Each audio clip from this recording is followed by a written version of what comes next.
Hola, ¿qué tal? Bienvenidos nuevamente a mi canal, a su canal Profe Gio Vergara, donde estamos en el tema de cálculo integral, en la segunda parte de mi video de cómo es la definición de la integral indefinida y por qué a la solución de cualquier integral le tengo que agregar un valor constante.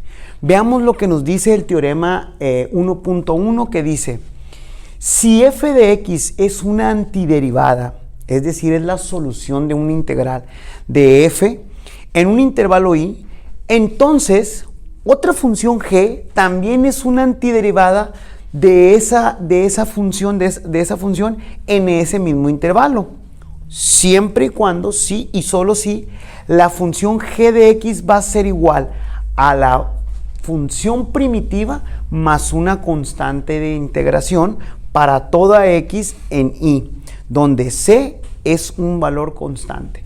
Bien, vamos a ver realmente, vamos a discernir este teorema para nosotros darnos cuenta qué viene siendo y por qué tengo que poner un valor constante. Bien, veamos lo que nos dice. Vamos a hacer el siguiente ejemplo. Un ejemplo sencillo: imagínense que yo tengo el resultado de una derivada f' de x que vale 3x cuadrado. Entonces, como ya veíamos en mi video anterior, que la antiderivada o la función primitiva, o en este caso, o la integral, que a partir de ahora en adelante le vamos a llamar la integral, es una función f de x mayúscula agregado x cúbica más c, puesto que si yo derivo n veces x a la n menos 1, me va a dar 3x cuadrado y la derivada de cualquier constante vale 0. Pero vamos a determinar que esto tiene que ver porque dicha función f de x pudiera ser no solamente una función, pudiera ser una familia completa de antiderivadas.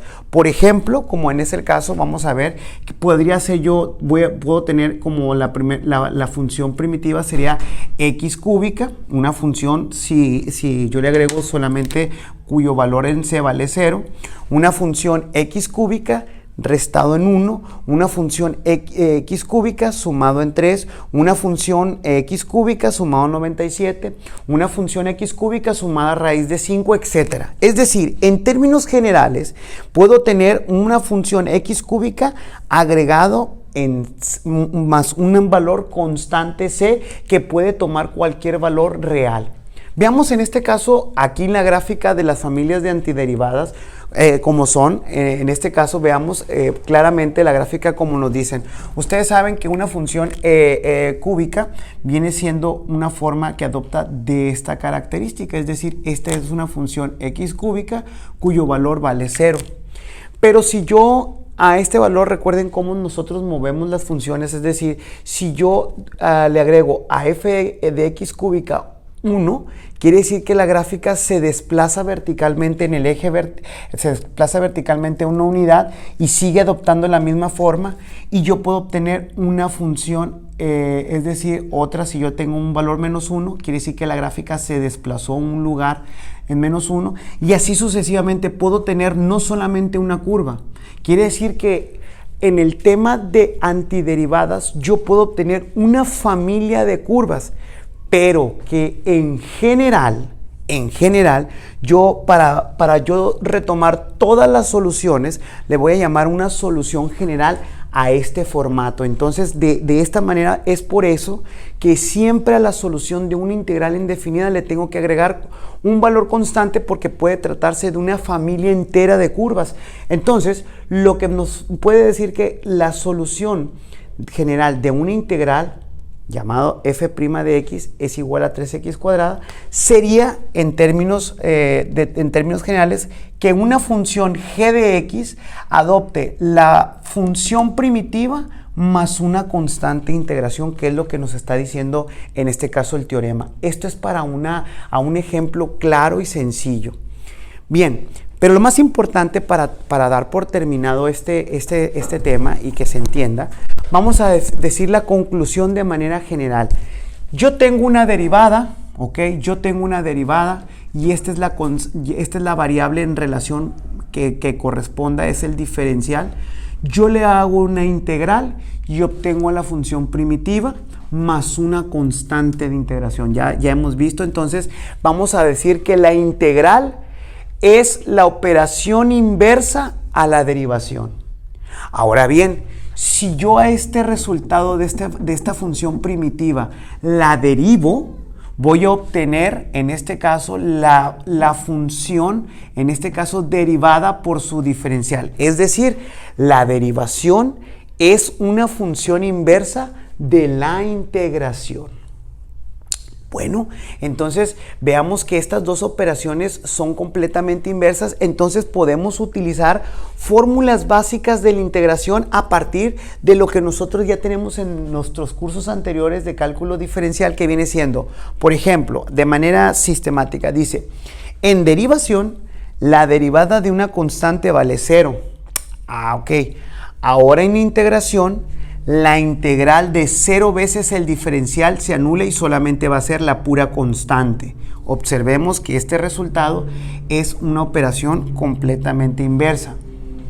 Otro ejemplo, la derivada con respecto a x de una variable x, esto siempre me va a dar igual a 1. En temas anteriores se demostró que esto era igual a 1. Ahora en integración, la integral de 1 por el diferencial de x va a ser el valor de x, de la variable, más una constante de integración. ¿Ok? Entonces vamos a ir ubicando que estas operaciones pues se parecen en las fórmulas. Por ejemplo, vamos a ver la derivada con respecto a x de k por x, o sea, es decir, una constante por una variable, siempre nos va a dar una constante. Ahora en integración diremos, la integral de una constante por el diferencial va a ser k por x, la constante por la variable, más una constante de integración. Es decir, si yo quiero integrar esta parte, yo voy a obtener lo que en la derivada es recíproco. ¿Ok? En derivación, la derivada con respecto a x del seno de x es el coseno. Ahora en integración veremos que la integral del coseno por el diferencial es igual al seno de x más una constante de integración. Bien, podemos nosotros seguir visualizando, por ejemplo, si nosotros seguimos con esto, la derivada en derivación, la derivada con respecto a x al coseno de x es igual al menos el seno de x. Bueno, pues ahora en integración podemos decir que la integral, en este caso, la integral menos el seno de x es igual al coseno de x. ¿Ok? Son operaciones inversas.